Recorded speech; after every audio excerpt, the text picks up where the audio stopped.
Bismillahirrahmanirrahim. Assalamu alaikum, dear student. Today our topic of presentation is resonance effect. Resonance effect is very important topic in chemistry. Resonance structures are a way of understanding the position of electron. This is a vital topic for chemists, as understanding where electrons are located within the molecule is a key to understanding the molecule chemical behavior. You can't really say anything about chemical reactivity or chemical properties without knowing what part of molecule are electron rich and what part of molecule is electron poor. Definition of a resonance: when a compound can be represented by more than one Lewis structure and actual structure is hybrid of all the structure, the compound is said to be resonance. और simply हम ये भी कह सकते हैं कि the representation of a molecule as a weighted average of two or more hypothetical structure which only differ by arrangement of electrons but same position of atom is referred to as a resonance. The following resonance structure can be written for benzene, which are hypothetically possible due to delocalization of pi electron. The kequel structure have more weightage than Dewar structures.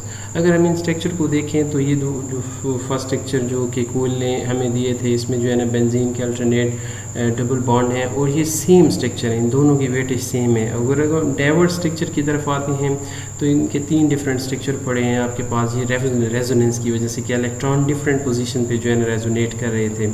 Resonance hybrid ये जो है short नीचे जो दिखाया गया that is short representation of benzene molecule. The actual structure of benzene is thus shown to be the hybrid of this contributing structure. The bond order of every CC bond is 1.5 and hence the every CC bond length is reported to be same, equal to 1.3 angstrom, which is between the bond length value of CC single bond 1.54 angstrom and CC double bond 1.20 angstrom. Due to resonance get extra stability and does not undergo electrophilic addition reaction. However, it shows electrophilic substitution. This phenomena is known as aromaticity. जो इसके अंदर single bond होता है, bond length उसकी जो हम normally कहते हैं 1.54 बॉन्ड लेंथ होती है, जबकि आपके पास जो डबल बॉन्ड होता है उसकी अगर हम बॉन्ड लेंथ देखें तो 1.2 होती है, जबकि बेंजीन के अंदर जो बॉन्ड लेंथ आ जाती है ये 1.39 होती है, जो इंटरमीडिएट होती है between single bond and double bond. Features of resonance: the hypothetical structure with different arrangement of electron but with identical position of atom are called resonance structure or canonical form or contributing structure. Resonance structure are only imaginary and the actual structure of molecule is considered as the hybrid of all the valid resonating structure. The resonance structure are found only on paper due to delocalization of electron, not by changing the position of electron. ये जो structure होती हैं ये हम paper पे just बना रहे होते हैं, इसमें इलेक्ट्रॉन की जो मूवमेंट होती है वो बड़ी तेज़ी से हो रही होती है. The delocalization of electron is shown under curved arrows. The energy of resonance hybrid is always less than the energy of contributing structure. Now we are going to study the rules of resonance. The valid resonance structure must satisfy the following rules. First rule, they must be valid Lewis structure obeying octet rule. कि हर एक जो आपके पास molecule मौजूद है, atom मौजूद है, उसको Lewis structure octet rule को जो है ना फॉलो करना चाहिए. उसमें 8 इलेक्ट्रॉन्स होने चाहिए. Carbon and nitrogen with 5 bond is not valid. अगर कार्बन के जो है ना 4 बॉन्ड होने चाहिए, नाइट्रोजन के 3 बॉन्ड होने चाहिए. अगर ये 5 बॉन्ड बनाते हैं, these are not valid resonating structure. In structure 2 the nitrogen atom violate in the octet. अगर उसके 5 हो जाते हैं तो ये वायलेट करता है and it has 10 electron around it, that is not a resonating structure. इस स्ट्रक्चर को अगर हम देखें तो पहले स्ट्रक्चर में अगर हम देखते हैं तो यहाँ पे आपके पास 8 इलेक्ट्रॉन है. ये 2 बॉन्ड आपके पास 1 to 4 बॉन्ड इसकी जो है ना बन रहे हैं और एक पॉजिटिव है. इसमें आपके पास इसके 5 बॉन्ड बन रहे हैं. Not a valid structure since the valency of nitrogen is exceeded to 5, चूँकि इसकी वैलेंसी जो है बॉन्ड की आपके पास एक्सीड कर जाती है, valency of nitrogen exceeded to 5, that is not a resonant structure, resonating structure. They should possess same number of electron and equal net charge. The number of unpaired electron in them must be same. इसके अंदर number of electron और number of जो bond हैं वो same होने चाहिए. If we consider the example of butadiene, अगर हम butadiene देखते हैं और उसका रेजोनेटिंग स्ट्रक्चर हम देखें तो butadiene में आपके पास 2 डबल बॉन्ड होते हैं. अगर हम एक डबल बॉन्ड को मूवमेंट करें और उसका रेजोनेटिंग स्ट्रक्चर देखें तो एक lone pair of electron carbon इस पे आ गया है और एक अनपेयर्ड इलेक्ट्रॉन यहाँ पे आ गया है. These are not resonating structure because they should possess same number of electron and equal net charge. तो यहाँ पे number of unpaired electron change हो गए. पहला जो स्ट्रक्चर ब्यूटाडाइन था उसमें जो है ना आपके पास जो नंबर ऑफ बॉन्ड्स थे 2 डबल बॉन्ड थे, यहाँ पे एक डबल बॉन्ड है, 2 अनपेयर्ड इलेक्ट्रॉन है. So these are not a resonating structure. Stability of resonating structure. The actual structure resonance habit of molecule has lower energy than any of the contributing form and hence the resonance is a stabilizing phenomena. जो actual structure होता है, जो resonance hybrid होता है उसकी lower energy होती है और जो सबसे ज़्यादा stable होता है.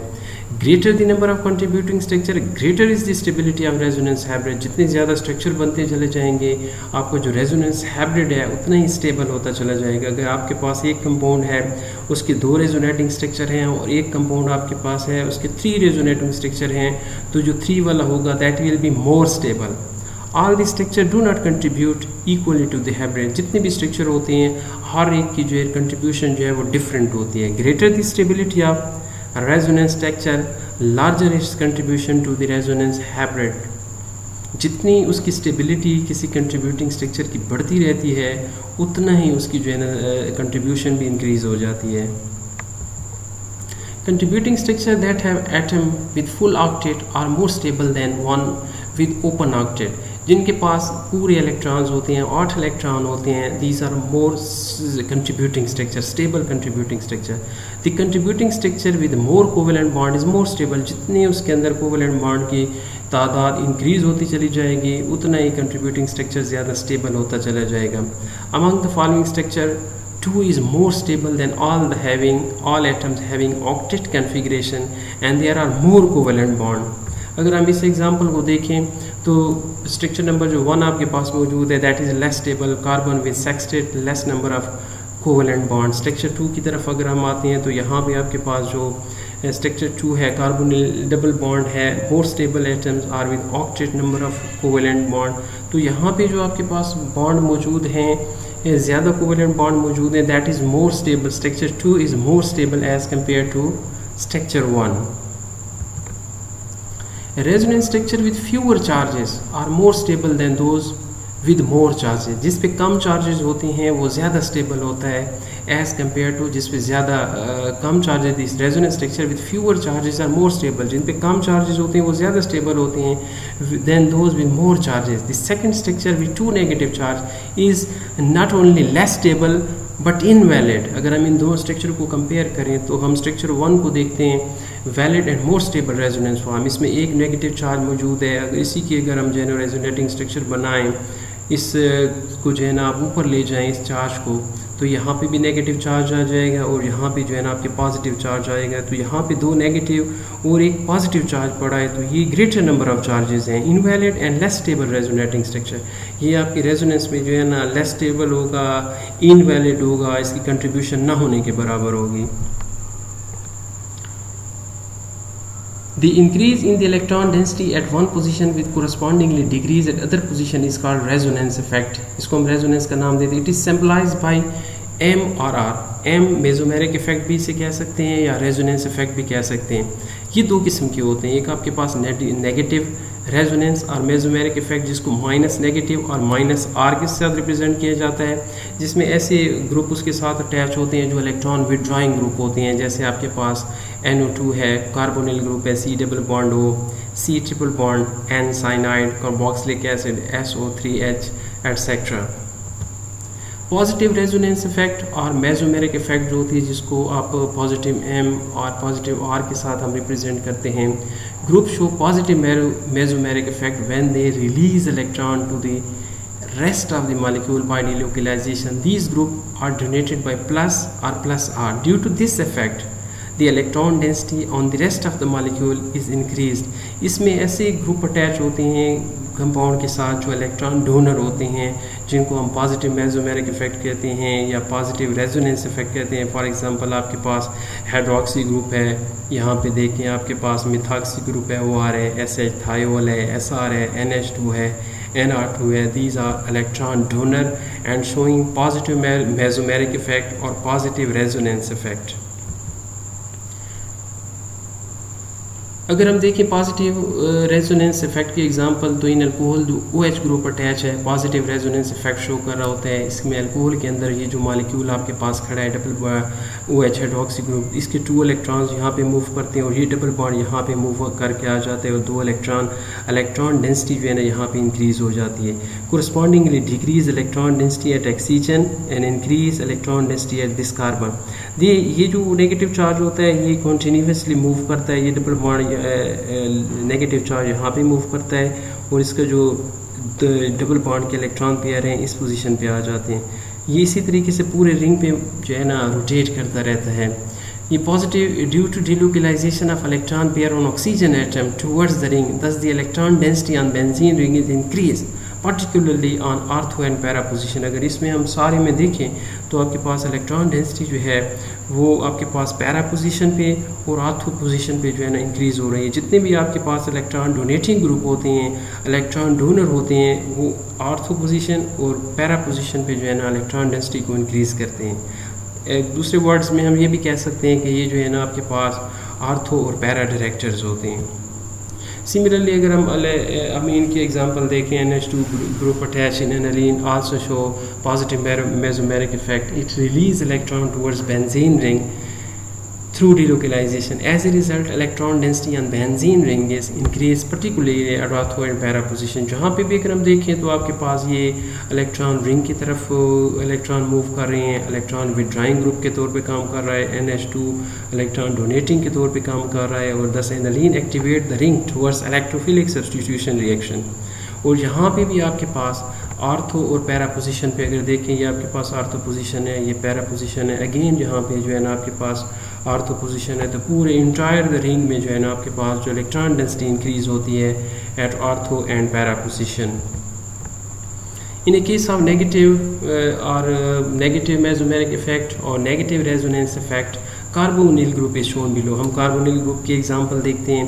It withdraws electrons by delocalization of pi electrons and reduce the electron density, particularly on third carbon. अगर हम इसको देखें तो ये आपके पास इलेक्ट्रॉन विड्राइंग ग्रुप है. ये इलेक्ट्रॉन मूव करके यहाँ पे आते हैं और ये इलेक्ट्रॉन जो है ना ऊपर ऑक्सीजन की तरफ चले जाते हैं. तो ये as a electron withdrawing group के तौर पे कार्बोनिल काम कर रहा है. यहाँ पे इलेक्ट्रॉन डेंसिटी कहाँ पे इस कार्बन पे जो है ना इलेक्ट्रॉन डेंसिटी क्या कर रहा है, डिक्रीज कर रहा है. The negative mesomeric effect shown by cyanide group in acrylonitrile is illustrated below. अगर हम इस साइनाइड या एक्राइलोनाइट्राइल्स को हम नाइट्राइल ग्रुप को देखें तो यहाँ पे भी साइनाइड ग्रुप जो है इलेक्ट्रॉन विड्राइंग ग्रुप के तौर पे काम कर रहा है. ये इलेक्ट्रॉन यहाँ पे मूव करते हैं और ये जो है ना नेगेटिव चार्ज यहाँ पे आ जाता है. तो इलेक्ट्रॉन डेंसिटी जो है ना नेगेटिव पे नाइट्रोजन पे इंक्रीज़ हो जाती है, जबकि कार्बन पे जो है ना इलेक्ट्रॉन डेंसिटी डिक्रीज़ हो जाती है. Electron density on third carbon decreases due to delocalization of pi electron towards cyanide group. Thank you very much.